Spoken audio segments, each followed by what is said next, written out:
What is going on, guys? So today I am bringing y'all a new video on how I warm up on strictly Kovacs, not my in-game warm-ups, but strictly on Kovacs before I actually hop on and play my competitive matches on whatever game you might be playing that is FPS oriented. I got some of these ones from other pro players, seeing them from streams, seeing it from other YouTube videos. I've kind of done my research on to figure out which ones are most played, most often used by the people with the highest skill, and that have proven to actually be very useful. And so I'm not going to go over all the ones in my actual playlist. I'm going to just show y'all the best ones that I think are probably most important for your in-game success and improvement on skill. So the first one I have is just called Thin Gauntlet, and that's simple. And this one is a tracking. So here is a thin gauntlet, and all this is just a tracking one. So, you just want to keep your crosshair, and as it goes across and moves back and forth, you want to keep your crosshair on it while holding your mouse so that act like you're firing per se, and you just want to, track them. It's simple, it's easy. A lot of people do this. It, gets your blood flowing. If you're an arm aimer, then it gets your arm moving instead of just your wrist.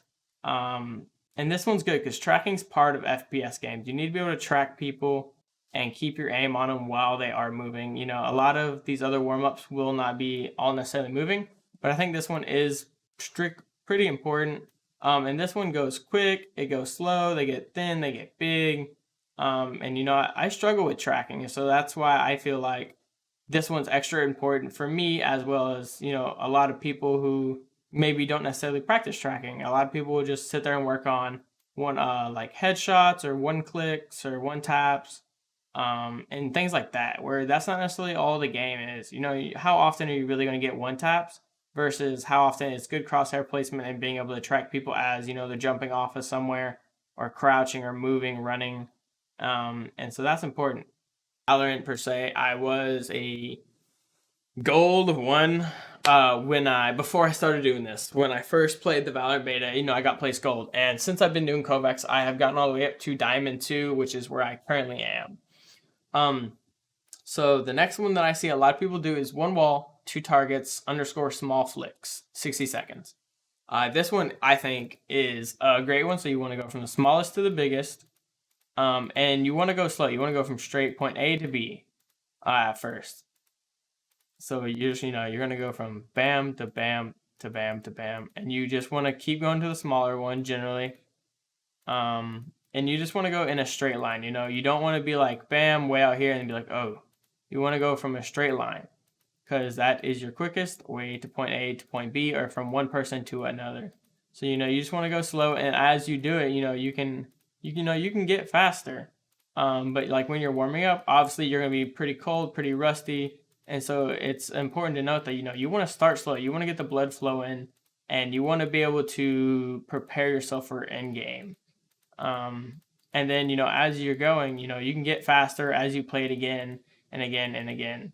I don't play these just once. I will do my whole warm-up routine for about 30 minutes. Generally is a good way to build muscle memory in the morning or at night. That way, you're doing it, you're playing a lot, and then right before you get off, you're building that memory. 6 targets, small. I see a lot of people doing this one. This one is about precision and speed, and it's, just another point and click. This is not like a tracking one. But, it's good. It's for precision. You're not all doing these to try to beat people. You're not trying to do this to impress your friends or anything. You're doing this to, increase your skill level, bring you up to the next rank in whatever game you may be playing. And this, this one I see a lot of people do. And if your targets aren't red, you can actually change color of them to make them stand out more, because I think it's important to have contrast when you're doing these. That way you can see them quickly and get to the actual orbs quickly. And try not to overshoot or undershoot. That's why it's more of a precision warm-up one. So my next one I really enjoy is the reflex flick fair. Now they do have like a normal, fair, and then hard, and they get faster. And so I generally do fair in my warm up. So I go to the middle, and then you try to flick over to the actual dots. Now flicking, I'm all right at. It's not like, oh, I'm super good at flicks, but I can hit them. But it's important for warming up. So like right now, I am literally doing my warm up for y'all as I'm about to go live stream and play. So this is how like I would actually warm up, and I struggle. So I would do that. See, as I'm missing, I'm like, okay, I got to do this one again. I'm not quite warmed up on my flicks, and as I get better with it, then I'm like, okay, maybe I'm ready to go. Something important to note is that during these warm-ups, you got to remember they're warm-ups. You got to find the right level for you. And you gotta remember that if you miss, it's like you're in training. It's basically like you're practicing. So you don't need to be getting mad. You need to like get in a groove of it, and then play it again if you don't do good. Play it again if you don't do good, and like build up your consistency. And it's important to note that, because like a lot of people get mad like, oh, I'm missing, and that's not really what these are for. These are to help you. So the next one I bounce around between is 6 tile Jumbo Frenzy or 6 tile Standard one. Now I generally go with the Jumbo Frenzy for warm up. So this one, it's just it's just a simple that they will be not moving. You want to go. You try to work on your up downs, like your vertical moving, and then you want to go in like I guess a circle, or you're more linear as you're doing this. And I think it's good to do both. Like change it up. Even though you won't be getting the highest of scores, it's a good thing to warm up on is by going up and down, because you will be using all of this in actual gameplay. I really like that one. It's something to help you. Like if this is your first one you do, I think it's a good way to get the mouse moving and clicking and registering in your mind that, oh, I'm over a target, I need to click, I need to hit. And since they're big, you can't really quite miss them. And this is one of my favorites actually on my warm up. But it's always good to not always just practice your favorites, but also practice the ones that you're not the best at. That's where you're gonna improve the most, because the ones that you're best at, obviously, then your skill for whatever that one may be, or tracking or flicking or whatever it may be, is higher than the other. So you need to work on the ones that you feel the least comfortable. You need to be used to putting yourself in uncomfortable situations. You got to be okay with being uncomfortable. That's something you gotta like learn. You gotta work on the things you're worst at, and that's how you're gonna improve as an actual player. So the next one for me is Tile Frenzy 180. It's the same type of thing, but it's in a more of like a circular area. So you're not just going, everywhere. You gotta like look around, find the target, go to it, hit it, go to the next one. And this one is also more of like a speed one, but it is for me a precision. Point A, point B, look up, look down, look side to side. That type of training, like in-game awareness almost. Like you got to be aware that if you've hit a bunch on this left side, then there's going to be a lot on the right side. Just like if you kill someone in a corner, then there might be someone ready there to trade. So you got to be prepared. So you got to be able to look around quick and hit your targets.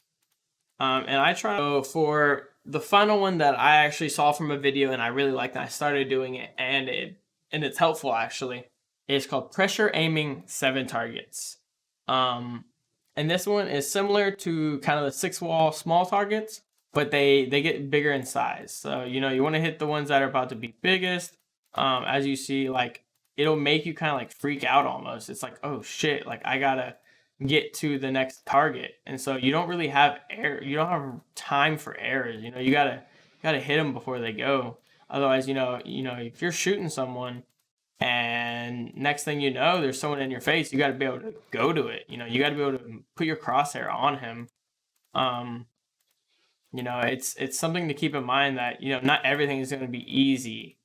And these pressure warm-ups, it's like, oh, like you got to be quick. You got to be on your hands. You got to have that reaction time. You got to be ready for pretty much anything literally coming at you, because that's what these are. They are literally flying at you, and you got to be prepared for them. You got to hit them. It's good. Run through it a few times. Work on your tracking, your aiming, your flicking, all of it, and just get ready to roll. But yeah. Guys, so that is actually how I warm up in Kovacs for my FPS games like CS:GO. For me right now, it's Valorant. If you're a Rainbow Six player, you're Rainbow Six. Call of Duty on PC.